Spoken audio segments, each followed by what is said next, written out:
The Earnestly Speaking podcast is a show that is founded on free-flowing conversation and may at times venture into mature subjects. Listener discretion is advised.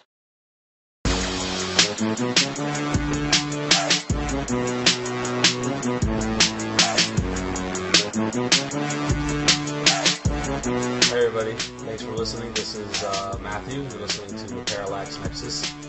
Today I'm joined by a friend of mine, Ernest Christian. Hi. Hey. What's up, buddy? What's up? He is a good friend of mine. We actually work together. That's right. He also does another podcast of his own where he talks about sports and other things that interest him. Just a very good podcast, very good podcaster. He's pretty experienced. Thank you, man. Yeah, no problem, man. But today we're going to be talking about some political things, not sports. Nothing wrong with that, man. I don't mind talking politics, man.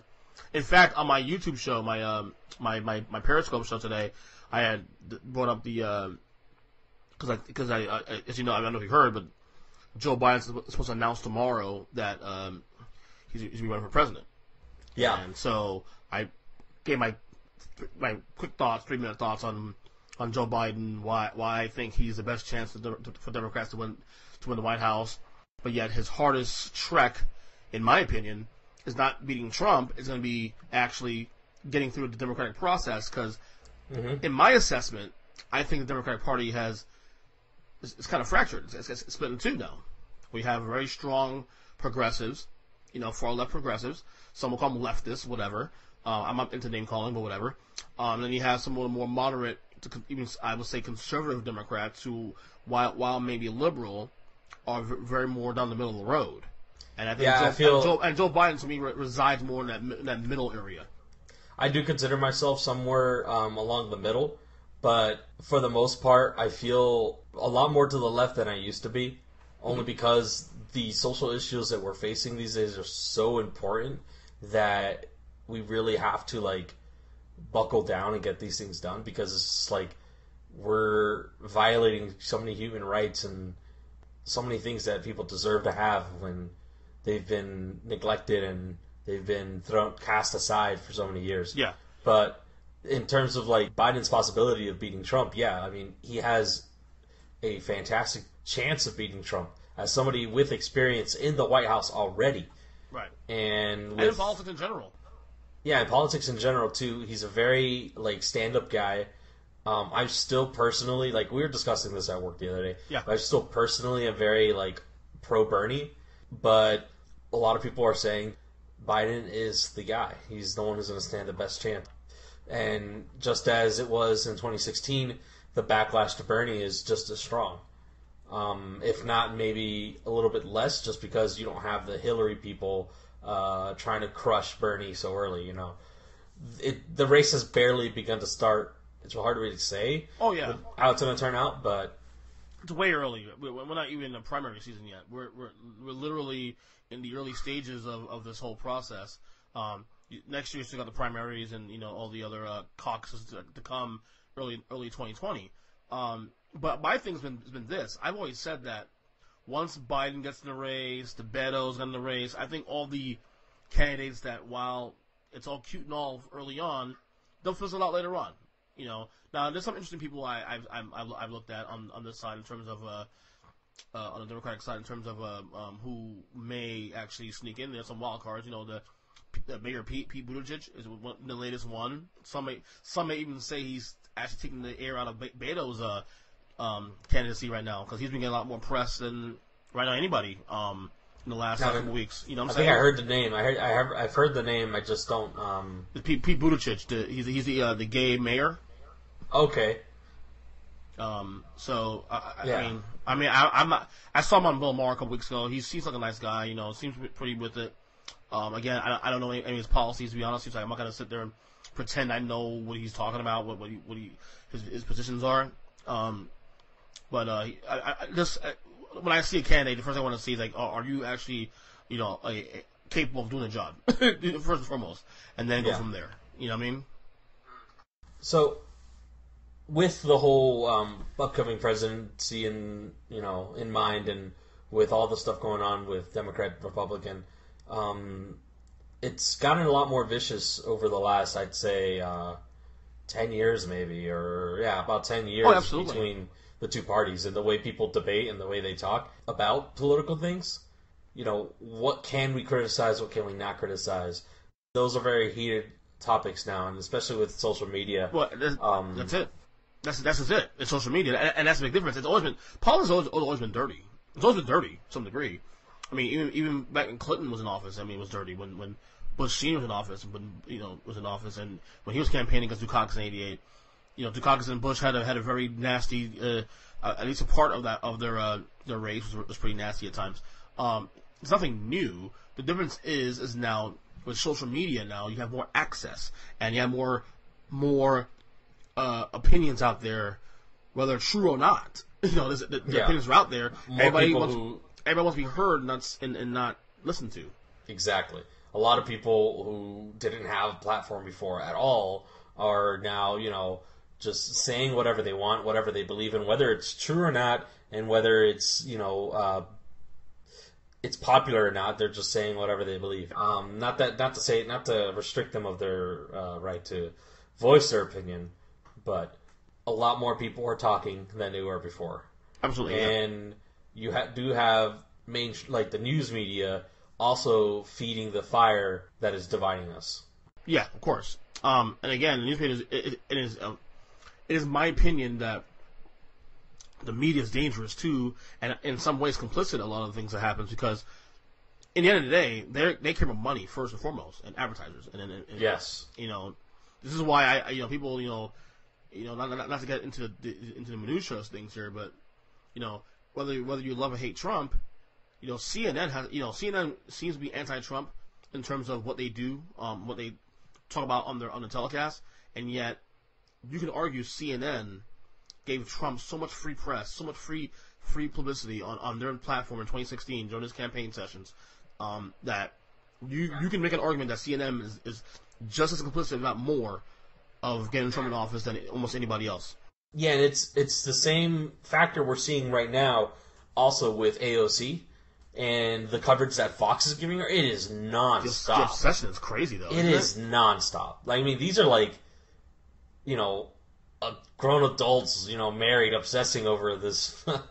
It's kind of funny, it's obsessing over this 30-year-old. I don't exactly know how old she is. She's like 30-something. 29, 28. Whoa, okay, she's younger than I thought. I thought she was like 31 or she's definitely in the 30s. Definitely, if she's 30, she's definitely 30 years old. Yeah. Wow, but yeah. So it's just like the press coverage that she's getting is ridiculous, and it's honestly just propelling her platform. I would not be surprised if she ran in the next election. Not this election, no way. There's not a chance. There's too many Democratic names, and you still have to face against Trump. She's still brand new, and not a single Republican will vote for her. But once she makes a name for herself, there's no doubt about it. She's going to run 2024. Well, she's got to be corrupted first, though. I'm sorry. Every you're 4 years. Sorry. Well, hey, look at Bernie. I don't really see the guy as corrupt. Maybe I'm, looking at it through naive eyes, but I'm obviously not ignorant to the fact that politicians make money, people make money, they need to live. But the guy is pretty, he's pretty modest. If you've looked at compared to other politicians, he's pretty modest. I'll say this much about Bernie Sanders, and he's far more left for my taste personally. But what I will say about Bernie Sanders is this: Bernie Sanders to me there is, and it goes back to 2016 also too. There is an authenticity about Bernie Sanders I do like. He has a position. He doesn't change his position. He is basically a see what you get. This is what you get. I have this position. I'm a Democrat socialist. I believe in this. I believe in that, and that's it. Yeah. He doesn't waver. And while people on the right hand side may not like that, obviously, at least you know where he's coming from. You know where he stands. Yeah, absolutely. But between the people arguing whether AOC and Bernie are communists and whether Trump is actually evil or trying to sell our country out to Russia or whatever, people are very incapable of understanding each other when it comes to debating or just sharing their ideas. they kind of conflate understanding with acceptance. Like, you understanding my point of view doesn't mean you have to accept it. But understanding where somebody's coming from gives you better insight as to why they believe what they believe. Asking questions, and from there forward you can, provide an argument against it. And then from there you can talk to them about what it is you believe and provide counter arguments. But people don't do that. They go on Facebook and they post something political that is already inherently mudslinging, or already is causing trouble or picking a fight, and then somebody comments, bites the bait, and posts something nasty, and then it just becomes a shit-flinging contest. Yeah, and a lot of it too is, in fact, some of it too, like even the memes, are they even fact-checked? No, they're not. It's one of those things where you just put out people put out things there, and this is on both sides. Yes, absolutely. And the Trump getting peed on thing, that wasn't real. I wouldn't doubt it, but the thing is, nothing ever came from that. It was just talk, and then once he got elected, and once he was in office, they never brought it up again. So it was obviously just bullshit.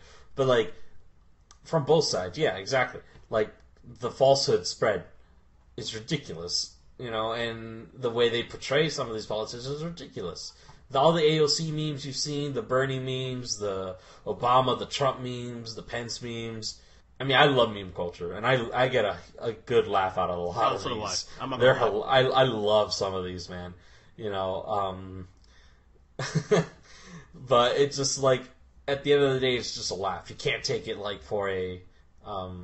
It does represent what you believe. Yeah, but to me, it says to me anyway.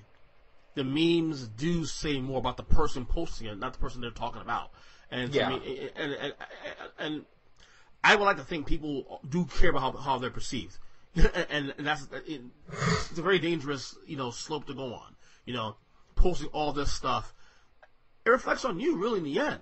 And if you don't want people to look at you as silly or insane, I would hope that people are a lot more mindful of what they post. As opposed to what they're trying to make fun of. That's all. Definitely. Yeah. It's really just become who can insult the other person the most. Yeah. It's just who got the last word in. And that's how I feel being a centrist and a moderate. I get it on both ends of the stick. Mm-hmm. I've had people tell me that I defend Trump too much. I have people tell me that I'm not, I'm too far to the left at times. And to me, it's when did the barriers change? When did the limits change? People say that this is a left-leaning thing. Well, who made the rules here? That's what I always found very fascinating. People say, well, that's far-left policies. According to who?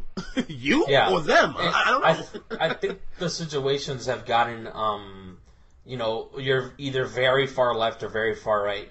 Not for the sake of, how it should be permanently, but for the sake of, the intense battle going on right now between the bipartisan politics, mm-hmm. because Trump isn't inherently extremely conservative. He has some conservative views. Let's be clear. He is not conservative. In fact, he has conservative views. But I think I asked this for a long time. Conservatives do get a bad rap also on this because a lot of conservatives do get tied up into Trump stuff. But do you think the label's evolved? Do you think that it's evolved past the point of you being able to even call yourself conservative? To align yourself with the people who also call themselves conservatives? Or do you think that the label can be I know that you call yourself centrist, but do you think that the label could be redeemed, or does it have to be reinvented? Because and also at the Democratic Party too, a lot of the Democratic Party people have gone a lot more far left than they used to be, mm-hmm. and the conservative people are either heading a lot more far right or moving to the middle, depending on very, very infrequently moving to the middle. But you have people like, Mitch McConnell and Crenshaw and all these other Republicans that are very, very right conservatives. But then you have a couple other ones that are kind of wish-washy. They'll meet in the middle depending on the topic, Yeah. And Trump isn't I wouldn't call him conservative or progressive. I'd call him Trumpist. Like, he just does whatever Trump wants. Like, he just does whatever benefits him. He doesn't care about, as far as I could see it, he doesn't really care about maintaining conservative face or, left face. It's just, a lot of the motives he has have been very self-fulfilling. Well, what I always do is I always go back to the basics here. So, in my hand right now, I have my phone, and I look at the meaning of conservative in the dictionary. Conservative is holding to traditional attitudes and values and cautious about change and innovation, typically in relation to politics and religion. Now, the word that speaks out to me is tradition. I'm a pretty traditional guy for the most part. Now my centrist views come out more so where like there's certain things that I believe we need to evolve in. In certain ways of life. Like obviously slavery was once upon a time something that we allowed in this country. We've now evolved from that. Obviously, thank God. You know what I'm saying? So, in one hand, I do adhere to certain traditional values and certain traditional leanings that are important. But at the same time, we should evolve in some ways too, as people, as a country, and all that. So that's why my moderate views come into play. That's where I get a little more to the middle, to the left. I think I could agree with you on that. People have gone out of their way to inject their bias into everything. And it's just like my bias all of a sudden becomes the truth. It's regardless of whatever you believe. It's hard not to sometimes because your bias is your bias. And obviously, I'm not saying you shouldn't. I'm not saying you shouldn't apply your bias, but it's one of those things where everybody needs to have their own identity and their own belief system, their own bias. But injecting it as like some sort of absolute truth that applies to all people,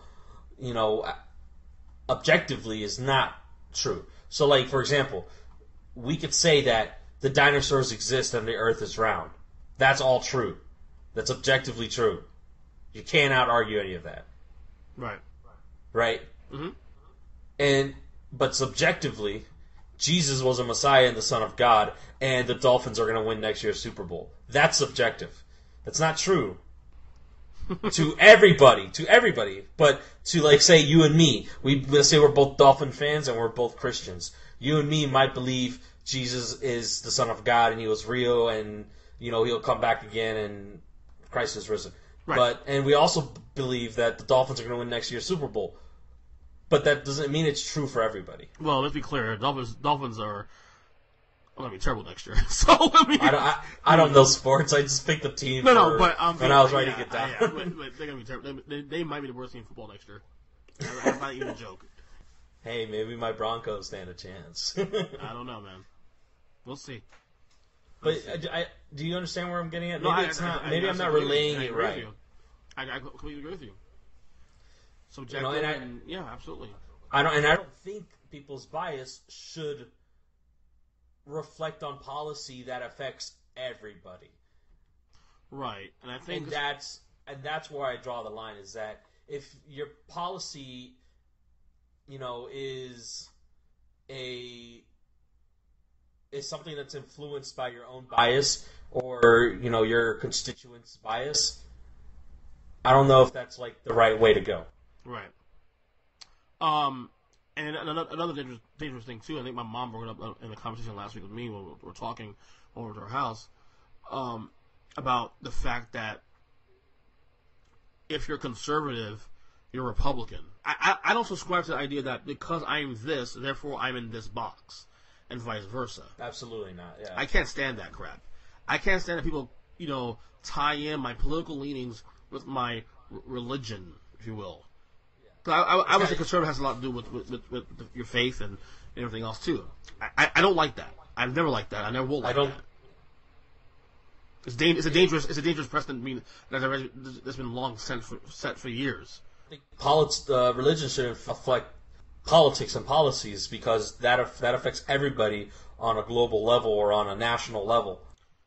I think religion will always affect to some degree because even if let's say I'm a far right conservative Christian voter that obviously I vote.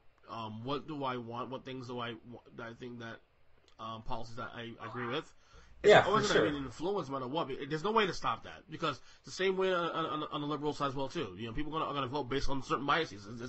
You can't stop that. That's never going to stop. But I think there's a dangerous precedent being set where you set your life saying, "Well, I'm Republican, I'm a Christian, so I'm Republican," and I just never subscribe to that, man. I still think there's still the opportunity to still fully think the way you feel too, and vote the way you feel, and vote based on the person running and the candidate running versus the party itself.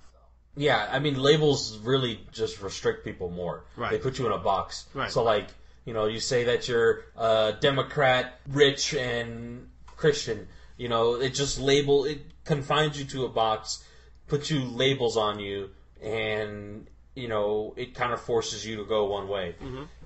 And just ignoring those labels, ignoring Democrat, Republican, Libertarian, or whatever. Mm-hmm. Getting rid of those labels is just believing what you believe, right? Standing for whatever values you may have instills from your childhood, your experiences, your evolving perception. Because if your identity isn't evolving and your perception isn't evolving, you're pretty much just stuck at you're just stuck in the past.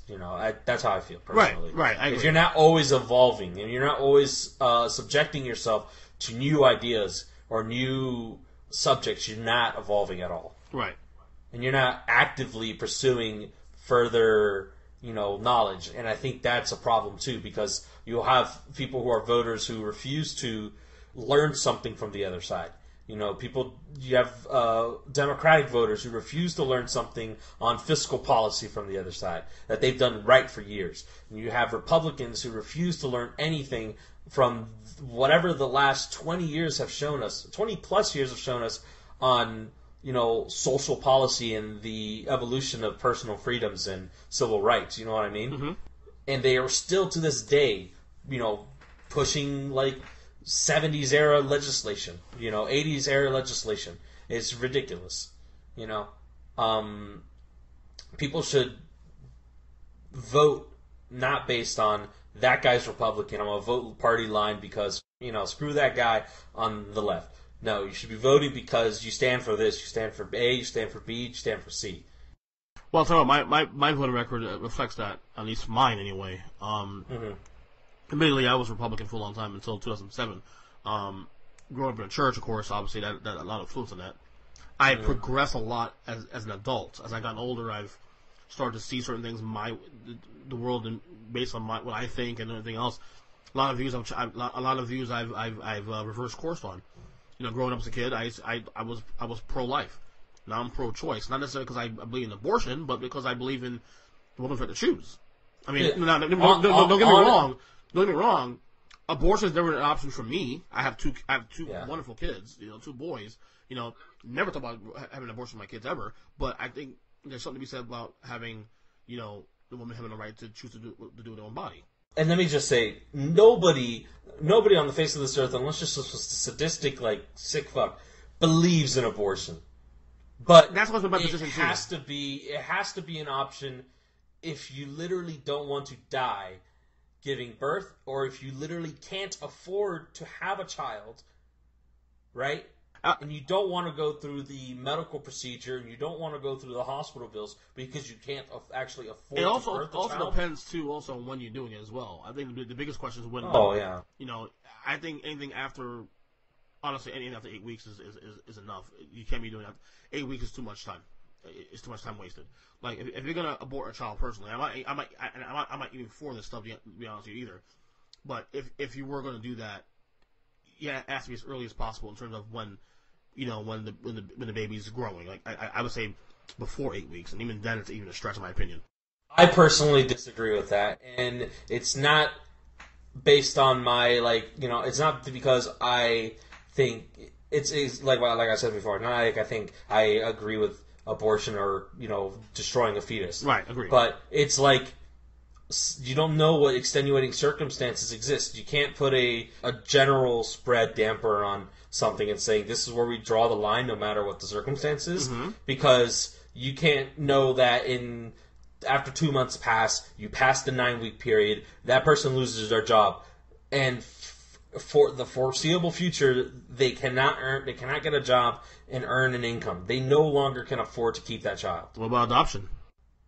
But then they have to go through medical bills. They have to go through the labor process. That's not fair to force somebody to go through that when they won't even be able to keep their own child.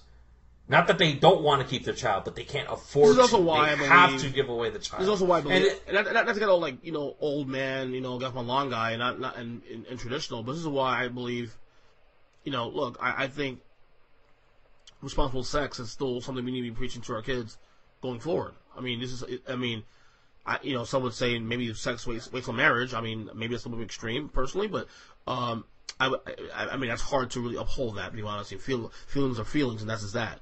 But I will say that sex ed in school and teaching kids about this stuff, I think is very important. I think it's not something we should be looking away either, because if you want to limit the problem in a realistic fashion, that's what you need to do. Because bringing religion into it and saying, don't have sex before marriage, this and that, it's not really the way to go, because I've grow up in a church, I've seen people go the other way because he went that way. So, I believe in responsible teachings of teaching kids in middle school as well too, the responsibilities of having sex and the consequences of having sex as well too. And I think that will curb a lot of the issues we have now. Now, whether or not they're absolutely the whole story. Yeah, go ahead. I agree, but I was going to interject that some circumstances are never, and obviously you've definitely accounted for this. I'm not saying that it's any like oversight on your part, right.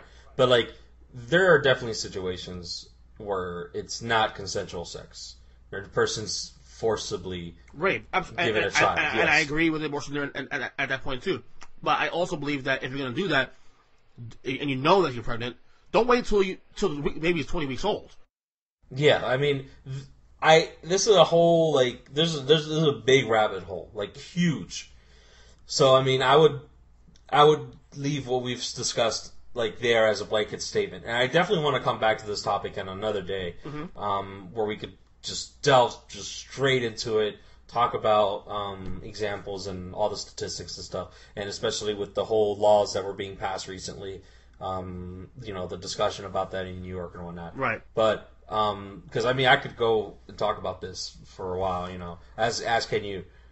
But just to get back on the the train that we were riding before. Yeah, it's like the labels that you set for yourself. You shouldn't be conformed to a box, and vote for your own, personal beliefs and stuff. I also think that if someone's happy with what they believe and where they are, I mean, you don't have an obligation to debate somebody that you don't need to debate. Like, if you're going to debate somebody and they're not providing you any leeway, any counter-argument, any source material or anything, they're just letting you talk to them, at them, and they're being unreceptive. You have no obligation to have an argument or debate. Right. Those are people who are just not even, cognizant of their ignorance. Yeah. I believe that people have a right to feel comfortable the way they feel, and we need to respect that as well too. I think debating is actually it's interesting to bring up debate because of this era that we're living in, because that's kind of like social media has also kind of created that, and it's a big thing in sports, especially too, debating who's the greatest of all time, who's the best quarterback of all time, who's this and that. Debating anything under the sun. That's kind of where we're at now as a society now, that we want to just debate things, which is not a bad thing either. But I think the only negative about debating is that sometimes we're not listening. We're trying to get our point over the other person and live with that. And that's it. Yeah, you cannot expect somebody to just you talk at them, and then all of a sudden they're like, "Wow, I can't believe I never saw that before. Mm-hmm. Now I believe everything." No, nobody's just gonna pick up everything you're saying and be like, "Yep, you know what? Actually, I was wrong." So yeah, and that's also something important too. I am somebody who will admit it's very hard to do it. but I'm somebody who will admit when they're wrong. Of course. You know, of course. I Absolutely. mean, like, if I was wrong on a subject, and I'll also admit that I'm ignorant, but I'll give my opinion. You know, like, when it came to a discussion I had with somebody on Facebook before, I was very well informed on, like, abortions and stuff. You know, I would say things like, look, I'm definitely furthest qualified to speak on abortion as I cannot have a child. But my perspective is, my educated perspective is this. And I think that's important to be modest and humble when you're having arguments. And if you want to foster a good debate, that's something you need to do. Right. If you want to actually have a real conversation with somebody like that, you need to know and admit that you've been shown something you didn't know before and that you don't have all the facts. And by the way, also, sometimes it's okay to not know everything. Sometimes there's many people who think that they feel like they have an opinion on every little thing that happens. Sometimes it's okay to, if you don't know the situation, just not say anything. Yeah, don't. It's just like, you don't have to get yourself involved in all of those things. There's a lot of narcissism within that. You know, I have to comment on this because I have an opinion. Not everything you know. You're not everybody knows everything in the world. Sorry, I hate to break it to you. Yeah, I mean, pretty much, if you want to get somebody to hear you out, just name calling condensation. Condensation do you no good. I say condensation. That's water bottle sweat. Yeah. But condensation. Condensation. Yeah. That's a word. Yeah. That's a goddamn word. Condensed milk. Condensed milk. I like condensation. Condensation. Speaking condescendingly. Yeah. Do you no good? No. There are people, I think, that deserve to be criticized. Like, I think you should talk Nazis, fascists, racists, exploiters, and Mitch McConnell all day. Those people deserve it. Well, you hate that guy, don't you? Yeah, man. That guy sucks.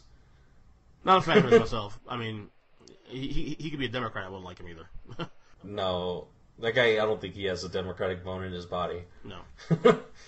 But, you know, if you're talking politics with your friend who's a Trump supporter, don't just start attacking them personally, but, like, you probably should just start by asking, hey, why do you believe in him? You know, if you want to progress on that topic, be ready to bring your own, like, I think you should be ready to bring your own thoughts and beliefs and refutes to the table. Mm-hmm. And the same thing goes for the Democrats. I mean, you should be able to ask why they believe in their representatives. I think most people are are centrist, closer to centrist, but a lot of party politics keep them from deviating into the middle. More people don't even realize they're more center middle than they realize. Some think they aren't and they really are, or vice versa. Yeah, I'm surprised a lot of the time because people identify as this and that, and then all of a sudden they're agreeing with something I said. I'm like, the hell? That just does not follow the script. Like most people have the same views on immigration. Most people have the same views on smaller government. I've talked to many Democrats about this too. They believe in small government also. Now, how they get to that place is another question. But you ask people the simple things. Most people have the same position on national security. You know, so I mean, the simple things out there, whether or not you're a liberal or conservative, most people have the same views and the same position on those topics. I think the bigger battle is how we get there, the process of it. All that's all. Mm-hmm. Yeah, and at the end of the day, everyone's going to have their values, and those values are just determined by our experiences and our upbringings and knowledge. Absolutely.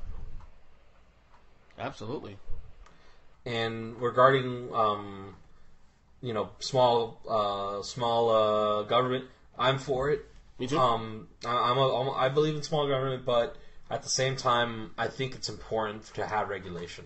I would identify myself as a libertarian at some point in the past, but I realized that didn't really line up with the label because the label is small government, minimum government, right? And I didn't believe in minimum government. I believed in smallish government, right? I don't want the government. The government doesn't need to interfere, or it doesn't need to interfere where there's no risk, there's no harm in people. Human lives are preserved. But when you start to get into the territory of negatively influencing the environment, the livelihood of people, that's where I think government should be able to step in, And Right. I think that also applies to, the welfare of all American citizens. Yes, all American citizens deserve to live freely, live happily. Mm-hmm. And I do understand there's a reality of there always has to be an underdog. Right. There has to be janitors. Not everybody could be, a millionaire. That's super realistic, but nobody has to do that and struggle to even make ends meet. Everyone should be able to make ends meet. Agreed. Absolutely. And as far as, government intervention on that, I'm okay with it. Mm-hmm. But other things, I think we should cut it down a bit and save us money on a lot of things. Our defense budget is way too high. Of course. Most of these things, you and me agree on a lot of stuff. Mm-hmm. I think it's probably a good point to close this out. Do you have any closing statements? No, I mean, I'm glad you're doing this. I've been pushing you to do this podcast for quite a while now. I'm glad you're finally doing it.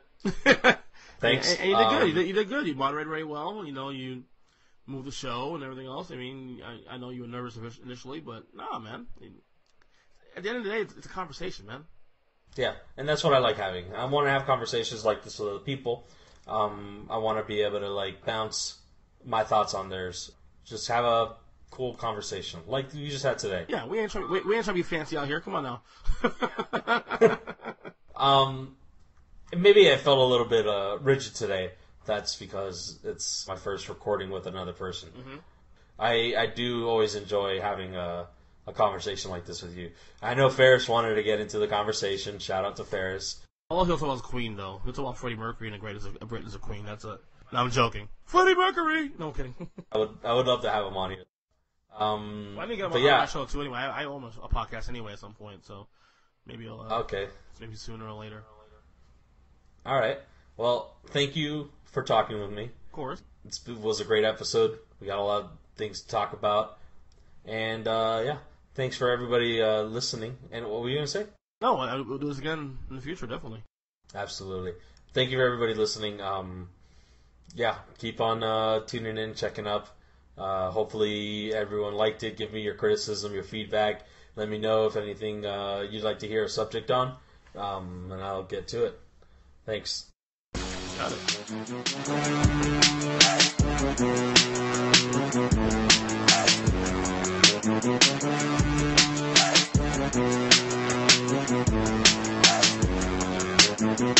it.